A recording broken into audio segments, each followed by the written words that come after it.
கண்ணியத்திற்குரிய எல்லாம் வல்ல அல்லாஹ்வின் நல்லடியார்களே, மனிதர்கள் தம்முடைய உழைப்பால் திறமையால் முயற்சித்து சில காரியங்களை செய்து முடித்து விடக்கூடிய ஆற்றலை அல்லாஹ் வழங்கியிருக்கிறான். ஆனாலும் சில நேரங்களில் நாம் எடுக்கிற முயற்சிகள் எவ்வளவுதான் நாம் திட்டமிட்டு கவனத்தோடு செயல்பட்டாலும் கூட நம்மால் 100% வெற்றி அடைய முடியாத சில தன்மைகளும் மனிதர்களுக்கு இருக்கத்தான் செய்கிறது. மனிதர்களுக்கென்றே இருக்கின்ற சில இயற்கையான பலவீனங்கள், அதை நம்ம எவ்வளவுதான் முயற்சி எடுத்தாலும் 100% அதை கம்ப்ளீட் பண்ணி அதிலிருந்து வெளியே வரவே முடியாது. அல்லாஹ் குர்ஆன்ல மனிதர்களை பற்றி சொல்லும் பொழுது, மனித படைப்பையே ஹுலிகல் இன்சானு லஈஃபா, மனிதனை பலவீனனாக படைத்திருக்கிறோம் என்று அல்லாஹ் சொல்றான். நம்முடைய பலவீனங்களை நாம குறைத்து கொள்ள முடியுமே தவிர 100% நம்முடைய முயற்சியால் உழைப்பால் அதை இல்லாமல் ஆக்கிட முடியாது. நபிமார்களுடைய வரலாறுகள் எல்லாம் குர்ஆன்ல பல விஷயங்கள் அல்லாஹ் சொல்லும் பொழுது இதை புரிய வைக்கிற மாதிரி நமக்கு சொல்றான். நபிமார்களுடைய வாழ்க்கையில் நடந்த சில தவறுகளை எல்லாம் அல்லாஹ் குர்ஆன்ல சுட்டி காட்டுகிறான். வஅஸா ஆதமு ரப்பஹு ஃபகவா, ஆதம் தன் இறைவனுக்கு மாறு செய்து விட்டார், அவர் வழி தவறி விட்டார். அதுக்கு பிறகு திரும்ப அவங்க பாவ மன்னிப்பு கேட்டாங்க, அல்லாஹ் அவங்கள மன்னிச்சுட்டான். அந்த வரலாறு தொடர்ந்து போகிறது. இப்படி ஒவ்வொரு நபிமார்களை பற்றியும் அவங்களுடைய வாழ்க்கையில் நடந்த சில பிழைகளை, சில தவறுகளை, சில தவறான முடிவுகளை அல்லாஹ் நமக்கு மேற்கோள் காட்டுறான். அதன் வழியாக நமக்கு சொல்ல வர்ற செய்தி என்ன? என்னதான் இருந்தாலும் நபிமார்களும் மனிதர்கள் தான். அவங்க பெரும்பாவங்கள் செய்திருக்க மாட்டாங்க. அதே நேரத்தில் மனிதன் என்ற அடிப்படையில் இருக்கிற பலவீனங்கள், அறியாமைகள், மறதிகள், தவறுகள், அதையெல்லாம் விட்டு 100% அவங்களால பாதுகாப்பாக இருந்துட முடியாது என்பதை அல்லாஹ் இதன் வழியாக நமக்கு சொல்லி காட்டுகிறான். இப்படி சில விஷயங்கள் இருக்கிறது. நாம எவ்வளவுதான் முயன்றாலும் அந்த பலவீனத்தை 100% சரி செய்து கொள்ள முடியாது. ஓரளவுக்கு அதில் நாம வெற்றி பெறலாம், ஓரளவுக்கு அதில் நாம முன்னேற்றத்தை அடையலாம். அந்த வகையில் மனிதர்களுக்கு இருக்கிற ஒரு மிக முக்கியமான ஒரு சிக்கல்களில் ஒன்று எதிர்காலம் குறித்த அச்சம். நாளைக்கு நம்முடைய வாழ்க்கை என்ன ஆகுமோ அப்படிங்கிற பயத்தை பொறுத்த வரைக்கும் கரெக்டா அறிவுபூர்வமா சிந்திச்சா அந்த பயம் தேவையில்லாத பயம். எதிர்காலத்துல ஏன்னா நாளைக்கு வரக்கூடியது எந்த உத்தரவாதமும் கிடையாது. நாளைய வாழ்க்கை என்பது உத்தரவாதமே இல்லாதது. நாளைக்கு வருமா வராதானே தெரியாது. நாளைக்கு நம்ம இருப்போமா இருக்க மாட்டானே தெரியாது. ஆனா அது குறித்த அச்சம் என்பது மனிதர்களுக்கு இருந்துகிட்டே இருக்கிறது. கொஞ்சம் அறிவுபூர்வமா சிந்திக்கும் போது சில நேரங்கள்ல அந்த அச்சத்திலிருந்து வெளியே வரலாம். நம்ம தேவையான ஏற்பாடுகளை பண்ணி வச்சுட்டோம், இதுக்கு பிறகு நம்ம கையில என்ன இருக்குது அப்படின்னு அல்லாஹ்வை சார்ந்து இருக்கிற முடிவை நோக்கி சில நேரங்கள்ல வரலாம். ஆனாலும் பல நேரங்கள்ல என்ன ஆகும் அப்படின்னா, நம்ம தொழில் என்ன ஆகுமோ, நம்ம பிள்ளைங்க என்ன ஆவாங்களோ, நம்முடைய ஆரோக்கியம் என்ன ஆகுமோ, நம்முடைய எதிர்காலம் என்ன ஆகுமோ, இதே மாதிரி ஸ்மூத்தா போகுமா, அல்லது இப்படியே போச்சுன்னா நம்ம வாழ்க்கை ரொம்ப கஷ்டமா போயிருமே, நாளைய வாழ்வு எப்படி இருக்கும் அப்படிங்கிற கேள்வி, அதுல ஒரு சின்ன அச்சம், ஒரு பயம் எல்லா மனிதர்களுடைய உள்ளத்திலையும் எல்லா நேரங்களிலும் இல்லாவிட்டாலும் கூட சில நேரங்களில் அது தலை தூக்குவது என்பது இயல்பாகவே தவிர்க்க முடியாத ஒன்றாகத்தான் மனிதர்களுக்கு அமைந்திருக்கிறது. அப்ப எதை தவிர்க்க முடியாதோ அதை என்ன எப்படி எதிர்கொள்றது? இப்ப மனிதர்கள் தவறுகள்ல இருந்து தவிர்க்கவே முடியாது. தவறு செய்யக்கூடியவர்கள் தான். தவறுகளை நம்ம கவனத்தோட இறை அச்சத்தோட குறைத்து கொள்ள முடியும். ஆனாலும் சில நேரங்களில் நம்மை மீறி தவறு நடந்துரும். நம்முடைய அறியாமையில நடந்துரும், ஈமானிய பலவீனத்துல நடந்துரும், ஷைத்தான் நம்மளை மிகச்சி அந்த மாதிரி தப்பு நடந்துரும். அப்படி தப்பு நடந்துட்டா என்ன பண்றது? அல்லாஹ் நமக்கு ஒரு வழியை சொல்லி தர்றான். தப்பு செய்யாத, தப்பை குறைச்சிக்க, தப்புல இருந்து மீண்டு வந்துரு. ஒருவேளை தப்பு செய்யற சூழல் அந்த தவறுகளை நீ மாட்டிக்கிட்டேன்னா அதுக்கு பிறகு நீ என்ன பண்ணணும்னா அல்லாஹ் இடத்துல சரணடைஞ்சிருங்க, பாவ மன்னிப்பு கேளுங்க, தர்மங்களை செய்யுங்க, நல்லறங்களை செய்யுங்க. அந்த நன்மைகளை செய்வதன் வழியாக அந்த தீமைகள்ல இருந்து உங்களை பாதுகாத்துக் கொள்ளுங்க. இன்னல் ஹசனாத்தி யுத்ஹிபுன ஸய்யாத், நன்மைகள் தீமைகளை அழித்து விடும். நீங்கள் அந்த பாவத்தை செஞ்சிட்டீங்கன்னா ஒருவேளை அந்த பாவத்துக்காக வேண்டி நன்மைகளை செஞ்சு அந்த பாவத்தை அழிக்கிற வேலைகளை பாருங்கன்னு, பாவங்கள்ல இருந்து நீங்க மீண்டு வாங்க. ஒருவேளை உங்களையும் மீறி நிகழ்ந்து விட்டால் அதுக்கு என்ன பண்றணுங்க பரிகாரம் சொல்றான். அதே மாதிரி தான் எதிர்கால அச்சம் என்பது தேவையில்லாதது, அது அவசியமே இல்லாதது. ஆனா சில நேரங்களில் தவிர்க்க முடியாம உங்களுக்கு அந்த அச்சம் வந்துச்சுன்னா அது என்ன பண்றது, எப்படி எதிர்கொள்றது? இதுக்கு ஒரு உளவியல் ரீதியான பாடத்தை திருக்குர்ஆன் நமக்கு கற்றுத்தருகிறது. ரொம்ப அற்புதமான ஒரு சைக்காலஜி அல்லாஹ் நமக்கு பாடமாக கற்றுத்தர்றான். குர்ஆன்ல பல வரலாறுகளில் இந்த செய்தியை அல்லாஹ் நமக்கு பேசுறான். உதாரணமாக சொல்றதா இருந்தா நபி மூசா அலைஹிஸ்ஸலாத்துடைய வரலாறு சூரத்து தாஹா 20வது அத்தியாயத்தில் மூசா நபியினுடைய வரலாற்றை அல்லாஹ் சொல்லிக்கிட்டே வர்றான். ஆரம்பத்திலிருந்து அல்லாஹ் தன்னை பற்றி பேசுகிறான், திருக்குர்ஆனை பற்றி பேசுகிறான், அல்லாஹ்வுடைய பெயர்களுடைய பண்புகளை பற்றி பேசுகிறான். இப்படியெல்லாம் சொல்லிட்டு வந்துட்டு ஒரு கட்டத்தில் மூசா நபியினுடைய வரலாறு அல்லாஹ் ஆரம்பிப்பான். நீங்கள் எப்படி ரசூலுல்லாஹ் பார்த்து அல்லாஹ் பேசுகிற மாதிரி நீங்கள் எப்படி இப்போ சிரமப்பட்டுக்கிட்டு இருக்கிறீங்களோ இது மாதிரி தான் ஒரு காலத்தில் மூசா நபி சிரமப்பட்டாங்க. அவங்களுக்கு நம்ம நிறைய உதவிகளை செஞ்சோம், அவங்க வெற்றி அடைஞ்சாங்க, அது மாதிரி நீங்களும் வெற்றி அடைவீங்க என்கிற ஒரு நம்பிக்கையை கொடுப்பதற்காக மூசா நபியினுடைய வரலாற்றை அல்லாஹ் பேச ஆரம்பிக்கிறான். அவன் சொல்லிக்கிட்டே வரும்போது மூசா நபி வர்றாங்க, மதியிலிருந்து புறப்பட்டு வர்றாங்க, மலை அடிவாரத்தில் வந்துடுறாங்க, தூரத்தில் நெருப்பு தெரியுது, நெருப்பை தேடி போகிறாங்க. அல்லாஹ் அவங்கள நபியாக தேர்ந்தெடுக்கிறான், அவங்களுக்கு சில அற்புதங்களை கொடுக்குறான். நீங்கள் போய் ஃபிரௌன் இடத்துல பிரச்சாரம் பண்ணுங்க அப்படின்னு சொல்லி சொல்கிறான். இதுஹபு இலா ஃபிரௌன இன்னஹு தகா, ஃபிரௌன் இடத்துல போங்க, அவன் வரம்பு மீறிக்கிட்டு இருக்கிறான் அப்படின்னு அவங்களுக்கு கட்டளையை போடுறான், ஆர்டரை போடுறான். இப்போ மூசா நபியுடைய உள்ளத்துல தயக்கம் வருது. அது எப்படி அங்கே எப்படி முடியும்? எவ்வளோ பெரிய ஆளாம, எவ்வளோ பெரிய மண்ணை, என்னெல்லாம் அவனுக்கு நமக்கு எவ்வளோ பெரிய வாக்கிய தகராறுலாம் இருக்குது. எனக்கு நம்ம அங்கே போனால் நமக்கு பேசக்கூட வராது. அப்படியே சொல்கிறாங்க, சதுரி வலா எந்தலிகு லிசானி, என்னுடைய நெஞ்சமும் இறுகிவிடும், நாவுகளும் எழாது, நாவும் எழாது. அப்படின்னா பேசவே வர, அங்கே போய் நின்றுட்டு பேசிட்டோன்னா எப்படி பேச்சு வரும்? அது மாதிரியான ஒரு அப்படி இல்லை அப்படின்னு எல்லா இடத்துல சொல்கிறாங்க. அதோடு மட்டும் இல்லை, மேலும் சொல்கிறாங்க, யாரெல்லாம் ஆல்ரெடி ஒரு குற்றம் வேற என் மேலே இருக்குது, ஒரு கொலை குற்றம் இருக்கிறது. ஒருத்தனை கொலை பண்ணிட்டு தான் தப்பிச்சு நான் மதிய நோக்கி ஓடி போனேன். இப்போ நான் நேராக போய் நின்றுக்கிட்டு நான் பேச ஆரம்பித்தோம்னா, தம்பி நீ நம்மகிட்ட இருந்தவன் தானே, வா, உன்னை தான் தேடிக்கிட்டு இருந்தோம், ஆல்ரெடி எத்தனை வருஷமா எங்கே போனேன் அப்படின்னு தூக்கிட்டாம்னா பெரிய சிக்கலாக போயிருமே. ஆல்ரெடி அவன் என் மேலே ஒரு கொலை குற்றம் வேற இருக்குதே, என்னைய போய் நீ ஃபிரௌனுடைய சபைக்கு அனுப்புறிய, அது எப்படி அப்படின்னு அல்லாஹ்வுடைய அந்த கட்டளையை செயல்படுத்துறதுக்கு முன்னாடி அவங்களுக்கு ஒரு தயக்கம் வருது, பயம் வருது. முடியுமா நம்மளால? போன உடனே தூக்கி தூக்கில் போட்டாமனா என்ன பண்ணுறது? அப்படியெல்லாம் வரும் தானே, ஏன்னா அவன்கிட்ட அவ்வளோ பெரிய அதிகாரம் இருக்கிற. இப்போ இந்த மாதிரி எதிர்காலம் குறித்த தனக்கு இடப்படுகிற இந்த கட்டளையை தம்மால் நிறைவேற்ற முடியுமா என்பது குறித்த ஒரு அச்சம், பயம் மூசா நபிக்கு தலை தூக்குகிறது. இப்போ அல்லாஹ் ரப்பல் ஆலமீன் இந்த அச்சத்தை போக்குகிற வகையில் சில விஷயங்களை பின்னாடி பேசுகிறான். வலகது மனன்னா அலைக்க மர்ரத்தன் உக்ரா இது அவுஹைனா இலா உம்மிகமா யூஹா அனிகதி ஃபீஹி ஃபித் தாபூதி ஃபக்தி ஃபீஹி ஃபில் யம்மி ஃபல் யுல்கிஹில் யம்மு பிஸ்ஸாஹிலி யஅகுதுஹு அதுவுல்லி வ அதுவுல்லா வ அல்கைது அலைக்க மஹப்பத்தம் மின்னி வலி துஸ்னஹ அலா ஐனி. தொடர்ந்து அல்லாஹ் பேசுறான். என்ன சொல்ல வர்றான் அல்லாஹ் அப்படின்னு கேட்டா, இப்போ மூசா நபியினுடைய தயக்கத்தை போக்கி அவர்களிடம் இருக்கிற இந்த அச்சம், இந்த பயத்தை நீக்கி அவங்கள நம்பிக்கையோட எதிர்காலத்தை முன்னேறி செல்வதற்கான ஒரு உத்வேகத்தை வழங்குவதற்காக ஒரு உளவியல் கோட்பாட்டை அல்லாஹ் பயன்படுத்துகிறான் என்பதை இதிலிருந்து புரிந்து கொள்ள முடிகிறது. அல்லாஹ் சொல்லுகிறான், வலகது மனன்னா அலைக்க மர்ரத்தன் உக்ரா.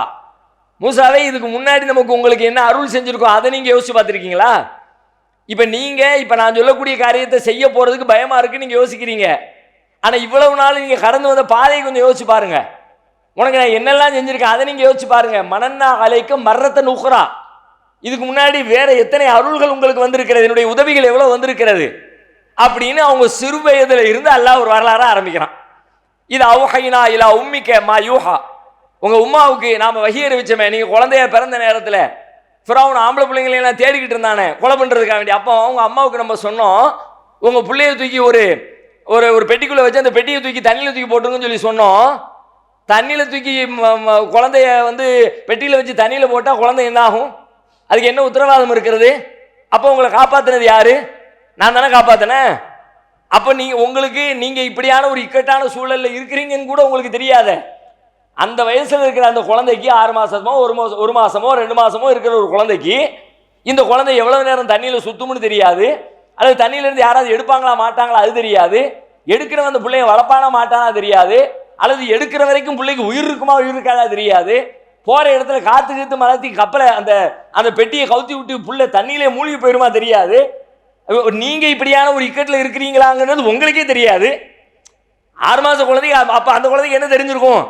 நம்ம இப்படி ஒரு கப்பலில் போய்கிட்டு இருக்கிறோம், அல்லது கடல்ல போய்கிட்டு இருக்கோம், ஒரு தண்ணியில போய்கிட்டு இருக்கிறோம், நம்மளை யாராவது எடுத்தா நல்லா இருக்குமே, பெரியவங்களுக்கு வர்ற மாதிரியான சின்ன அப்படியும் தெரியாது உங்களுக்கு. ஆனா உங்களுக்கே உங்களுடைய தேவை தெரியாத நேரத்தில் உங்களை நாம காப்பாத்தினமே நினைச்சு பார்க்க மாட்டீங்களா? அதோட மட்டும் இல்லை, அதை ஒருத்தன் கையில எடுத்தானே அவன் யாரு? அவன் தான் உங்களை தேடிக்கிட்டு இருந்தான், உங்களை கொலை பண்றதுக்காக வேண்டி தேடிக்கிட்டு இருந்தான். அது உள்ளி அது உள்ளா, என்னுடைய இறைவனும் உங்களுடைய இறைவனும் ஆகிய அவன் ஃபிரௌன் கையிலே போய் நீங்க மாட்டினீங்கல்ல, அந்த நேரத்தில் கசைக்கு புடிஞ்சிருப்பாங்களா அவன்? அப்போ உங்களை காப்பாத்தினது யாரு? அவன் வீட்டுக்குள்ளேயே வச்சு உங்களை வளர்த்தது யாரு? வாழ்க்கைத்து அலைக்க மஹப்பத்தை மின்னி, என்னிடமிருந்து ஒரு பிரியத்தை போட்டனே, இந்த பிள்ளைய பார்த்த உடனே கொல்லணுங்கிற அந்த உணர்வை மறைச்சிட்டு பரவாயில்ல இந்த பிள்ளைய வளர்க்கணுங்கிற ஒரு எண்ணத்தை உண்டாக்குனது யாரு? வலி துஸ்னாஹால ஐனி இது தம்ஷி உகுத்துக்கஃப தகூலு ஹல் அதுல்லுக்கும் அலாம யக்ஃபுலு. அந்த நேரத்தில் உங்க அம்மாவிடத்துல மீண்டும் உங்களை கொண்டு சேர்க்கறதுக்காக வேண்டி உங்க அக்கா அந்த வண்டிக்கு பின்னாடியே வந்து போற அந்த பெட்டிக்கு பின்னாடியே வந்து அது எங்க போகுது? அங்க போகுது. எங்க போகுது? ஃபிரௌனுடைய சபைக்கு போகுது. அரண்மனையில் பிள்ளைய தூக்கிட்டாங்க. பிள்ளைய தூக்கிட்டு பிள்ளைக்கு பால் கொடுக்கணும், ஒரு செவிலி தாய் ஏற்பாடு பண்ணுவோம். அரசர் அறிவிப்பு செய்கிறாரு, பெண்கள்லாம் வர்றாங்க, பல பேர் பால் கொடுக்குறாங்க. எந்த பெண்ணிடத்திலையும் இந்த குழந்தை பால் குடிக்க மறுக்குனே இயல்பா மறுக்கிற. அல்லாஹ் சொன்னாங்க ஹர்ரம்னா அலைஹில் மராலிஹ மின் கபுல், இந்த மாதிரி பால் குடிக்கிறத தடுத்துட்டோம், நம்ம ஹராமாக்கிட்டோம். நீ யாரிடத்துல பாலே குடிக்கல அப்படின்னா புள்ள ஐயோ பாலே குடிக்கல, என்ன பண்றது, வேற யாருன்னு தேடுற நேரத்துல உங்க அக்கா உள்ள புகுந்து நம்மிடத்துல ஒரு தாய் இருக்கிறாங்க, அவங்க நல்லா பாத்துக்குவாங்க பிள்ளைய அப்படின்னு சொல்லிவிட்டு அங்க போய் உள்ளுக்குள்ள பேச வச்சு உடனே உங்களை கொண்டு உங்க பெத்த தாய் இடத்துல உங்களை கொண்டு சேர்த்தது யாரு? இந்த வேலைகளை செஞ்சது யாரு? அப்ப இப்போ அதையெல்லாம் முடிஞ்சிச்சு. அதுக்கு பிறகு நீங்க கொலை பண்ணிட்டு எவ்வளவு பெரிய மன கவலையில் இருந்தீங்க. கத்தல்த நஃப்ஸன் ஃபனஜ்ஜைனாக மினல் கம், அந்த கொலையின் பொழுது நீங்கள் ஏற்பட்ட அந்த கவலையிலிருந்து உங்களை நான் காப்பாத்தினவன், அந்த உதவியை செஞ்சது யாரு? ஃபத்தன்னாக ஃபுத்தூனா, ஏராளமான சோதனைகள்ல உங்களுக்கு சோதிச்சு அதுல எல்லாத்தையும் உங்களுக்கு வெற்றி கொடுத்தது யாரு? பலபிஸ்த சினீன ஃபி அஹ்லி மதியன, அதுக்கு பிறகு அங்கிருந்து தப்பிச்சு மதியனுக்கு ஓடுனீங்கள, அங்க உங்களுக்கு வாழ்க்கை தந்தது யாரு? கல்யாணம் முடிச்சது வச்சது யாரு? சாப்பாட்டுக்கு வழி ஏற்படுத்தினது யாரு? அங்க போய் உட்கார்ந்த நேரத்துல மூசா நபி ஒரு துவா செய்வாங்க, அதையும் குர்ஆன் சொல்லுகிறது. ரப்பி இன்னி லிமா அன்ஸல்த இலைய மின் கைரின் ஃபகீர். எகிப்தில இருந்து தப்பிச்சு மதியனுக்கு வந்துட்டாங்க. வந்த இடத்துல என்ன பண்றதுனே தெரியல. அங்க உட்கார்ந்துட்டு அல்லாஹ்ட்ட துவா செய்றாங்க, ரப்பி இன்னி லிமா அன்ஸல்த இலைய மின் கைரின் ஃபகீர். யா அல்லாஹ், உன்னிடமிருந்து கிடைக்கக்கூடிய நன்மைகளில் நான் தேவையுடையவனாக இருக்கிறேன் ரப்பே. இனி எது கொடுத்தாலும் எல்லாமே தேவைதான், ஒண்ணுமே இல்லாம நிக்கிறேன், ஆதரவு இல்லாம நிக்கிறேன், தொழில் இல்லாம நிக்கிறேன், வருமானம் இல்லாம நிக்கிறேன், எதுவும் இல்லாம தன்னந்தனியான்னு சொல்லுவோங்களே. இன்னைக்கு நம்ம வாழ்க்கையில எத்தனையோ பிரச்சனைகள் தனியா மாட்டிக்கிட்டோமோ, ஆக்சுவலி தனியா மாட்டவே இல்லை. எந்த விஷயத்தை சும்மா பேச்சுக்கு அப்படி சொல்லுவோம், ரொம்ப மிகைப்படுத்தி சொல்லுவோம், எவனையும் ஹெல்ப்புக்கு வரல, அது பின்னாடி யாராவது 10 பேர் இருந்திருப்பாங்க, நம்ம அதையெல்லாம் மறந்துட்டு பேசுவோம். ஆனா உண்மையிலே மூசா நபி அன்னைக்கு தன்னந்தனியா தான் நிக்கிறாங்க, வேற யாரும் இல்லை. உற்றார் உறவினர் நண்பர்கள் அண்ணன் தம்பி உறவு எதுவுமே இல்லாம வெறுமனே அல்லாஹ்வின் மீது கொண்ட நம்பிக்கையை தவிர தவக்குலை தவிர வேற ஒண்ணுமே இல்லாம ரப்பி இன்னி லிமா அன்ஸல்த இலைய மின் கைரின் ஃபகீர். அல்லாஹ் நீ கொடுக்கிற கைரில நான் ஃபகீரா தேவையுடையவனாக இருக்கிற ரப்பே அப்படின்னு நின்னாங்க. உடனே அங்க அல்லாஹ் கை காட்டி விட்டான், அந்த பெண்ணுக்கு தண்ணி மெத்தி கொடுத்தாங்க. அவங்க போய் வீட்டுல சொன்னாங்க, அங்க இருந்து தாப்பனா அழைச்சிட்டு வர சொன்னாரு. அவங்களுக்கு ஒரு டீல் நடந்துச்சு, ஒரு 10 ஆண்டு கால அக்ரிமெண்ட் போட்டாங்க, பிள்ளைங்களை கல்யாணம் முடிச்சு வச்சாங்க, ஒரு பெரிய குடும்பமா சமூகமா மாறிட்டாங்க. இது எல்லாத்தையும் அல்லாஹ் அப்படி லைனா பேசிட்டே வர்றான். இப்ப இதை அல்லாஹ் இந்த இடத்திலே பேச வேண்டிய தேவை என்ன வந்தது? நம்ம என்ன கவனிக்கணும்னா, அல்லாஹ் நமக்கு சொல்லி தரும் போதெல்லாம் நான் ஒரு சைக்காலஜி பாருன்னு சொல்றேன் பாரு, இந்த பிரச்சனைக்கு நான் தீர்வு சொல்றேன் பாரு, அப்படியெல்லாம் விளக்கி சொல்ல மாட்டான். அதெல்லாம் நம்ம தான் கண்டுபிடிக்கணும். நாம சிந்திச்சு பார்த்தோம்னா அல்லாஹ் ஏன் இதை சொல்றான், இதன் வழியா அல்லாஹ் எதை நாடுகிறான், என்ன மாற்றத்தை விரும்புகிற, இப்படி எல்லாம் நாம திருக்குர்ஆனுக்குள்ள ஆழ்ந்து சிந்திக்க ஆரம்பிச்சா நம்ம அதுக்குள்ள இருக்கிற உளவியல் நன்மைகளை பெற்றுக்கொள்ள முடியும். அப்படி மூசா நபி தயங்குறாங்க, பயப்படுறாங்க, தங்களை கொலை பண்ணிடுவானோ என்று அச்சப்படுறாங்க. இந்த அச்சத்தை போக்குகிற இடத்திலே அடுத்து கடந்த கால வரலாற்றை அல்லாஹ் பேசுகிறான் என்றால், இதுதான் இன்றைய உலகம் கண்டுபிடித்திருக்கிற ஒரு உளவியல். என்ன தெரியுமா? எதிர்கால நம்பிக்கைக்கு, எதிர்கால அச்சத்தை போக்குவதற்கு கடந்த காலத்தில் நீ கடந்து வந்த பாதையை நீ எண்ணிப்பார். எவ்வளவு பெரிய ஆள். இப்ப பெரும்பாலும் நீங்க பாருங்க, ஒரு நடுத்தர வயதை சார்ந்தவர்களுக்கு தான் பயம் அதிகம் இருக்கும்.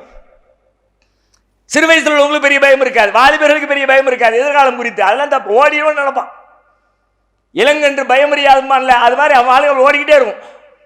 ஆனா ஒரு 40, 45, 2 பிள்ளை ஆயிடுச்சு, கல்யாணம் கொடுக்க வேண்டியது இருக்கு, பையங்களுக்கு ஒன்றும் சேர்க்கல, என்ன பண்றதுன்னு தெரியலையப்பா. மிஞ்சி போனா இன்னொரு 25, 20, 30 வருஷம் இருந்துருவார் அவரு. ஆல்ரெடி 3/4 கிணறு தாண்டி வந்துட்டாரு, 40 வயசு கிராஸ் ஆயிட்டாரு, 50 வயசுக்கு வந்துட்டாரு. மிஞ்சி போனா இன்னொரு 10, 15, 20 தான் உலகத்துல மிச்சம் இருக்கிறது. இந்த 40 வயசை கடந்து வர்றதுக்கு அவர் வாழ்றதுக்கு என்ன செஞ்சாரு யோசிச்சா, பெருசா ஒண்ணுமே செய்யல. இவ்வளவு தூரம் வந்துட்டோம், பிறகு மட்டும் என்னது பெருசா நீ செஞ்சிட போற? இப்ப நான் 50 வயசு வரைக்கும் வந்துட்டேன், 50 வயசு வரைக்கும் வாழ்றதுக்கு உனக்கு எல்லா ஏற்பாடுகளையும் செஞ்சு கொடுத்த ரப்புல் ஆலமீன் மீதி இருக்கிற 10, 15, 20 செஞ்சு கொடுக்க மாட்டானா? கடந்த காலத்தில் இறைவன் நம் மீது புரிந்த அருளை நாம் சிந்தித்தால் எதிர்காலத்திலே என் இறைவன் எனக்கு அருள் புரிவான் என்கிற நம்பிக்கை வரும். அல்லாஹ்வுடைய நம்பிக்கை எப்போ வருங்க? இப்படிதான் வரும். நம்பிக்கை வரும், எல்லா நம்பிக்கைங்க, அல்லாஹ்வை நம்பிக்கைங்க, நம்பிக்கை வந்துருமா? அல்லாஹ்வை நம்பிக்கைங்க. அல்லாஹ்வே சொல்றான், யா அய்யுஹல்லதீன ஆமனூ ஆமீனூ, மூமின்களே நம்புங்கள். உடனே நம்பிடுவோமா? அதுக்கு தான் இதையெல்லாம் சேர்த்து சொல்றான். மூமின்களே கூப்பிட்டுட்டு நம்புங்கள் சொன்ன உடனே நம்பிக்கை வராத. எப்படி நம்பணும் தெரியுமா? இப்படி நம்பிப்பார். நீ 20 வயசுல இருக்கிற, 20 வயசுக்கு முன்னாடி அப்ப சிறு வயசுல இருந்து யோசிச்சு பாரு. இவ்வளவு இக்கட்டுல மாட்டிக்கிட்டு இருந்தேன், இதுல இருந்து எப்படா தப்பிக்கிறது அப்படின்னு நினைச்ச பல விஷயங்கள் இன்னைக்கு யோசிச்சு பார்த்தீங்கன்னா அதுல இருந்தெல்லாம் தப்பிச்சு அதை விட எல்லாம் சூப்பரா மாறி அதை விட வாழ்க்கை மாறி 15 வருஷத்துக்கு பிறகு யோசிச்சு பார்த்தா அன்னைக்கு நான் என்ன யோசிச்சேன், இதுல இருந்து தப்பிக்க முடியுமா அப்படின்னு நினைச்சு அழுதுகிட்டு இருந்தேன். இப்போ அது மறந்தே போச்சப்பா. செஞ்சது யாரு? இந்த உதவி எப்படி கிடைச்சிச்சு? கடந்த காலத்தினுடைய அருள்களை நீங்கள் எண்ணி பார்க்க வேண்டும். திருக்குர்ஆன் பல இடங்களில் பேசுகிறது. அண்ணலம் பெருமகனார் ஸல்லல்லாஹு அலைஹி வஸல்லம் அவர்களுக்கு நேரடியாக அல்லாஹ் ஆறுதல் சொல்லக்கூடிய ஒரு அற்புதமான அத்தியாயம் சூரத்துல் லுஹா. வல்லுஹா வல்லைலி இதா சஜாங்கறம்ல, இருள்களுக்கு பிறகு வெளிச்சம் வரும், வெளிச்சத்திற்கு பிறகு இருள் வரும், நெருக்கடிக்கு பிறகு இன்பம் வரும், இன்பத்திற்கு பிறகு நெருக்கடிகள் வரும் என்பதை அற்புதமாக சொல்லுகிற ஒரு அருமையான அத்தியாயம். இந்த அத்தியாயம் எங்க துவங்கும் தெரியுமா? சூரத்துல் லைல், இரவு என்கிற சூரா முடிகிற இடத்துல முற்பகல் வல்லுஹா என்கிற சூரா ஆரம்பிக்கும். ஒரு இலக்கியமா சிந்திச்சு பாருங்க. இரவு முடியும் போது காலை ஆரம்பிக்குதுல, லைல் முடியும் போது லுஹா ஆரம்பிக்குது. ரெண்டும் ஒண்ணுதான். லைல்னா இரவு, லுஹானா காலை. இரவு முடிகிற பொழுது காலை வருகிறது. அந்த காலை எப்படி வருகிறது அல்லாஹ் பேசுகிறான். வல்லுஹா முற்பகல் மீது சத்தியமாக, வல்லைலி இதா சஜா மூடிக்கொள்ளும் இரவின் மீது சத்தியமாக. இரவு முடிஞ்சு லுஹா ஆரம்பிச்சது. லுஹாங்கிற சொல்லுக்கு அடுத்து வல்லைலி திரும்பவும் இரவு வருகிறது. நல்ல பாருங்க, அல்லைல் சூரா லைல், இரவுங்கிற சூரா முடிஞ்சு பகலுங்கிற சூரா ஆரம்பிச்சது. பகலுங்கிற சூரா ஆரம்பிக்குது முதல் வசனம், வல்லுஹா. இரண்டாவது வசனம் சொல்லுது வல்லைலி இதா சஜா. இரண்டாவது வசனத்திலே மூடிக்கொள்கிற இரவு அப்படிங்குது. அப்ப பகல் முடிந்தால் மீண்டும் இரவு. மா வத்தக ரப்புக ஹுமா கலா, உம் இறைவன் உம்மை வெறுக்கவில்லை, உம்மை கைவிடவில்லை. வலல் ஆகிரத்து கைருள்ள கமினல் ஊலா, ஆகிரத்து இருக்கிறதே ஆரம்பத்தை முந்தைய இந்த வாழ்வை விட உமக்கு சிறந்தது. வல சௌஃப யுஅதீக ரப்புக ஃபதர்லா, உம் இறைவன் உமக்கு வழங்குவான், அதில் நீர் திருப்தி அடைவீர். சொல்லிட்டு பேசுறான், அலம் எஜிதுக்க. இதை நீ எப்படி நம்பாம இருப்ப? பின்னாடி தருவேங்கிற அதுல உனக்கு டவுட்டா? அலம் எஜிதுக்க யதீமன் ஃபஆவா, அனாதையா இருந்தியப்பா, உன்னை ஆதரிச்சது யாரு? வஜதக்க லால்லன் ஃபஹதா, வழி தெரியாம இருந்துச்சு, உனக்கு வழிகாட்டினது யாரு? வஜதக்க ஆயிலன் ஃபஅக்னா, ஏழையா இருந்திய உன்னை செல்வந்தனாக்குனது யாரு? அதை யோசிச்சு பாரு. இந்த வசனத்தில் இன்னொரு செய்தியும் இருக்கிறது. பெரும்பாலும் நபிகள் நாயகத்தை நாம் ஏழையாகவே கற்பனை செய்து கொண்டிருக்கிறோம். அல்லாஹ் சொல்லுகிறான், நபிகளாருடைய ஆரம்ப காலத்தில் தான் ஏழ்மை, பிற்காலத்திலே செல்வம். வஜதக்க ஆயிலன், ஏழையா இருந்தீங்க நீங்க, ஃபஅக்னா, அல்லாஹ் உங்களை செல்வந்தராக்கிட்டான். அப்போ கடந்த காலத்தில் அப்படி இருந்த என்னை இப்படி மாத்தினான ரப்புல் ஆலமீன், அவன் இப்படி இருக்கிற என்னை இன்னும் சூப்பரா கொண்டு போக மாட்டான் அப்படின்னு நம்பிக்கை வைக்கிறதுல என்ன சங்கடம்ங்கிறேன். ஆனாலும் நமக்கு தொடர்ந்து என்ன எதிர்காலம் குறித்து அச்சம் இருந்துகிட்டே இருக்கு. காரணம் என்ன தெரியுமா? நாம இதை யூஸ் பண்ணவே இல்லை, இந்த டெக்னிக்கை யூஸ் பண்ணல. டெய்லி ஒரு நேரம் அல்லது வாரத்தில் ஒரு நேரம் ஒரு டைம் பிக்ஸ் பண்ணுங்க, உட்கார்ந்துருங்க. கடந்த காலத்தில் உங்களுக்கு இறைவன் செய்திருக்கிற பேர் அருளை அப்படியே கண்களுக்கு முன்னால் கற்பனையிலே கொண்டு வந்து பாருங்கள். எதிர்கால அச்சம் தவிடி முடியாயிரும். பெரிய நெருக்கடியில் இருக்கிற மாதிரி ஃபீல் பண்றீங்க. என்ன பெரிய நெருக்கடி? அன்னைக்கு சாவ கடந்தேன், காப்பாத்தி கொண்டு வந்துட்டா அல்ல. 1 இன்ச்சு தான், அவ்வளவுதான், முடிஞ்சிருச்சு அப்படின்னு களிமா ஷஹாதா சொல்லி முடிக்கிறதுக்குள்ள அல்லாஹ் காப்பாத்தி விட்டான். இப்படி ஒவ்வொருத்த வார்த்தையிலே பல விஷயம் இருக்கும். இது இப்படி கேட்டுட்டு போனீங்கன்னு வச்சுக்கோங்க, 10ஓட 11 ஒரு யூஸும் கிடையாது. எப்படி லட்சம் பயானம் கேட்டு உள்ளுக்குள்ள வரும்போது எம்டியா வந்துட்டு வெளியே போகும்போது எம்டியாவே போகும் பார்த்தீங்களா? பள்ளியாசன்ல இருந்து எதையும் எடுத்துட்டு போயிடக்கூடாதுன்னு எந்த மாற்றமும் இல்லாம 1000 கேட்டிருப்போம், வாழ்க்கையில எந்த சேஞ்சஸும் இருக்காது. அதுபோல இதுவும் நீங்கள் கேட்கிற ஒரு செய்தியாக இருந்தால் ஒரு பயனும் இல்லை. ஆனா நீங்கள் அதை மாற்றிக்கொள்ளு இதன் பயனை அனுபவிக்கணும்னு நினைச்சா நீங்க இப்பவுமே ஒரு பிளானை போடணும். தினந்தோறும் சுபுகுக்கு பிறகு அல்லது வாரத்தில் ஒரு நாள் ஜும்மாவுக்கு பிறகு ஏதோ ஒரு டைம் உங்களுக்கு வசதியான ஒரு நேரத்தில் ஃபிக்ஸ் பண்ணி வைத்துக் கொண்டு அன்றாடம் நீங்கள் மீண்டும் மீண்டும் கடந்த காலத்தில் அனுபவித்த அருட்கொடைகளை எண்ணி பார்ப்பதுன்னு முடிவெடுங்க. அல்லாஹ் ரப்பல் ஆலமீன் உங்களுடைய எதிர்காலத்தை ரொம்ப சுபிச்சமா மாத்துவான் இன்ஷா அல்லாஹ். அந்த திட்டத்தை போடாம செயல்படுத்தாம 3 நாளில் கார் ஓட்டுவது எப்படி அப்படின்னு புத்தகத்தை படிச்ச உடனே கார் ஓட்டிடலான்னு ஒருத்தன் நினைச்சாம்னா அவளை எவ்வளவு பெரிய அறிவாளி பட்டியல வைப்போமோ அதே மாதிரி இந்த மாதிரி பயானை கேட்டாச்சுன்னா போதும்பான்னு நீங்க நினைச்சீங்கன்னா நீங்க அந்த அறிவாளி தான். பயான்கள் மாற்றாது, நீங்கள் தான் மாற்றணும். சொற்பொழிவுகள் மாற்றாது, உங்களை நீங்கள் தான் சீர்திருத்தணும். அதுக்கான ஒரு திட்டமாக, ஒரு விதையாக இதை எடுத்துக்கொண்டு ஒரு திட்டத்தை போடுங்க. எதிர்காலம் குறித்த அச்சமில்லாமல் வாழ்க்கையை மிக மகிழ்ச்சியாக எதிர்கொள்ள முடியும். அல்லாஹ் ரப்பல் ஆலமீன் அப்படிப்பட்ட நல்லது ஒரு வாழ்வினை நம் அனைவருக்கும் தந்தருள்வானாக.